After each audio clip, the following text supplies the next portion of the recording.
Galera, nesse vídeo vamos falar apenas do retorno do futebol, vamos ter projeção, notícia boa. Já tem alguns países na Europa que estão treinando já tem a data prevista para o retorno dos campeonatos e países como a Alemanha, que agora no sábado já vai ter 6 jogos. Vamos falar da França, que cancelou o campeonato francês, agora os times estão pedindo para cancelar o cancelamento.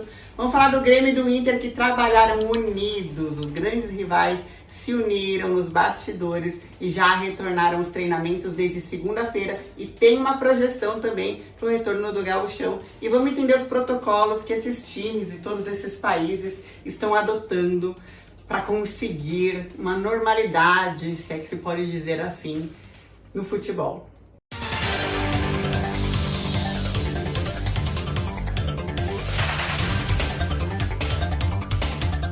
Gente, levando em consideração que já foram mais de 300 mil mortes pelo coronavírus no mundo, parou com o futebol, tá estragando a economia de vários países, trouxe um caos universal, a gente tem que focar no que há de bom e na luz do fim do túnel. Então aí a gente já tem vários países na Europa, e eu sempre vou trazer a Itália como o maior exemplo disso, porque quem não lembra de quando a Itália não parava de sair nos jornais, porque tem muitos idosos, estão morrendo muitas pessoas, serviço funerário entrando num creche, enfim. Vamos lá, eu trouxe aqui uma listinha de países e a previsão de data já. Quando eu digo que tem uma previsão de data de retorno de campeonato, quer dizer que os times já estão treinando. E aí eu já vou explicar como esses times estão treinando. Então a Áustria, Bulgária, República Tcheca, Croácia, Dinamarca, Hungria, Noruega, Polônia, Sérvia e Suécia retornam os seus campeonatos agora no final de maio, um outro na primeira semana de junho. O Portugal vai retornar dia 4 de junho, tem o Porto como líder do campeonato nacional e o Benfica como vice-líder. A Alemanha volta no dia 16, agora no sábado, já tem 6 jogos rolando lá na Alemanha, terão 6 jogos. A Espanha volta entre 12 ou 19 de junho, Inglaterra no dia 12 de junho e a Itália no dia 13 de junho. Como que aconteceu tudo isso? Vou pegar a Itália como exemplo. Primeiro lá na Itália, quando eles começaram a pensar já em relaxar a quarentena, que você não precisava mais de autorização, por exemplo, para sair de casa, eles começaram a idealizar qual que é o modelo perfeito da gente conseguir trazer os jogadores para de volta do CT, trazer a galera de novo para dentro do estádio, mas sem todo mundo sair doente ou com risco de vida, não é verdade?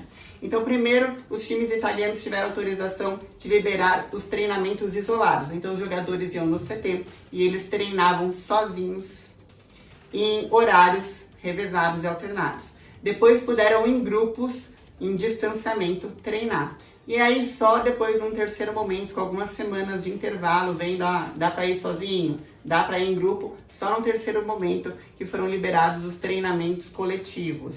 Entendendo isso, foi feito o teste em todas as pessoas que precisam estar presentes para o espetáculo do futebol, por exemplo, gandula, arbitragem, jogadores, treinadores, médicos, equipes médicas de plantão. Enfim, foram todos testados mais de uma vez. E aí agora, finalmente, já existe uma data, que é dia 13 de junho, para a Itália poder voltar ao campeonato. Lembrando que não tem torcida, só existe uma previsão para que haja torcida de novo nos campeonatos, em todos os países que eu falei, depois que houver uma vacina do coronavírus. E isso, por enquanto, não existe uma previsão otimista que aconteça tão cedo. A previsão mais otimista de um laboratório alemão é de 6 meses. A previsão da OMS é de 1 ano. Então, pelo menos aí a gente tem de 6 meses a 1 ano. Se for 6 meses a vacina, tem que pensar no tempo de distribuição. Então, a gente imagina que esse ano não exista mais nenhum jogo com torcida rolando. Além disso, foram adotados vários protocolos rigorosos de higiene para todas as pessoas envolvidas no espetáculo do futebol e a redução máxima de pessoas. Então, se você tinha uma equipe de médicos muito grande ali, agora não vai. Se antes ia o presidente do clube, não, o presidente ele já não precisa ir, ele pode assistir pela TV. Então, assim, é só quem precisa estar ali mesmo, o jogador, aquele médico, o árbitro, o gandula, é isso.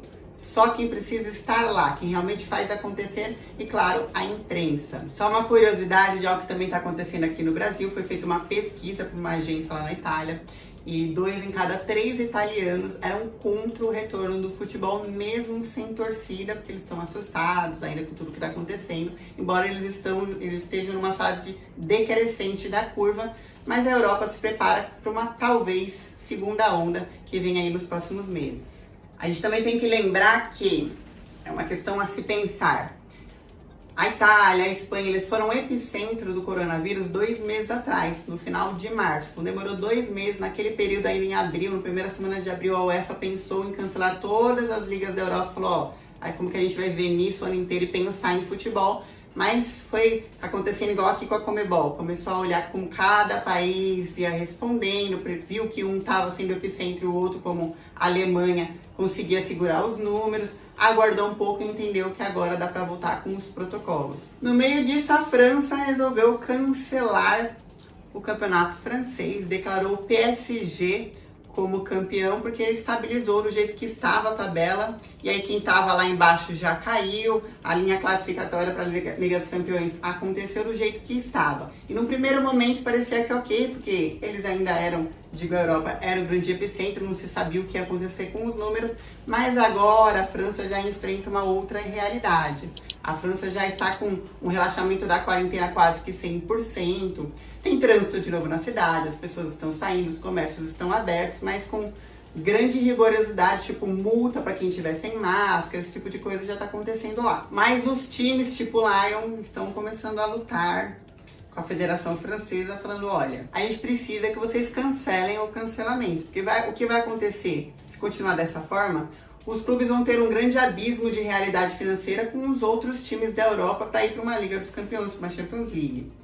E outra, como é que eles vão sanar os endividamentos que a quarentena trouxe e que esse ano vai acabar dando por perdido se não voltar ao campeonato? Então tá tendo uma grande discussão por causa disso lá. E aí agora vamos falar do sul do país aqui, vamos falar do Grêmio e do Inter, que fizeram um trabalho muito lindo nos bastidores, trabalho de se ligarem todos os dias, soltaram notas oficiais juntas com as mesmas palavras, nos mesmos horários, com a mesma foto, trabalharam mesmo em união para entender como é que tá, como lidar com essa novidade, como não colocar os jogadores, todos os funcionários, todos os profissionais em risco e como fazer o futebol voltar da maneira mais rápida e segura possível para não endividar os clubes aqui, porque o Grêmio e o Inter já passam por problemas financeiros.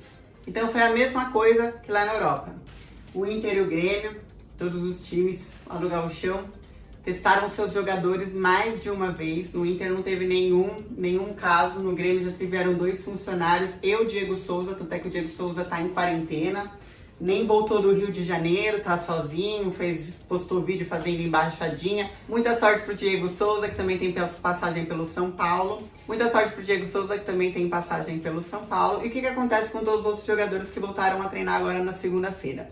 Bom, primeiramente, depois que todo mundo dá ok, ninguém tem coronavírus, eles chegam diretamente já com a roupa de treino no CT, passam por um teste de febre, depois por um teste do nível de oxigênio no sangue.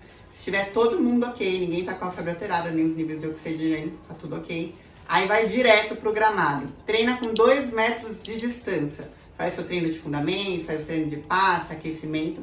E aí tem uma equipe que coloca os aparelhos de musculação ao ar livre. Tudo isso é feito ao ar livre. Eles treinam nesse equipamento. Depois que cada um acaba a sua série, higieniza o equipamento. E aí vai para outro equipamento. E assim faz quando acaba o treinamento. E higieniza tudo de novo, recolhe e guarda. E aí cada um direto para sua casa, sem contato. A previsão do retorno do Gauchão é para o final de julho. Então eles pretendem treinar aí durante 1 mês e meio, recondicionar o físico dos jogadores, que olha, deve estar feia. Se a gente em casa já conseguiu ganhar uns quilos, tá todo mundo muito mais sedentário, né? Até porque não tem muito como ser o contrário.